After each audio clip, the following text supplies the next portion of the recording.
Ayan. Kapag naputol na, lagyan natin ng stick yung Yakult. Lagyan din natin yung isa.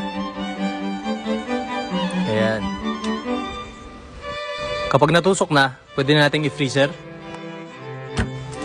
Ayan guys, 2 oras na nakalipas.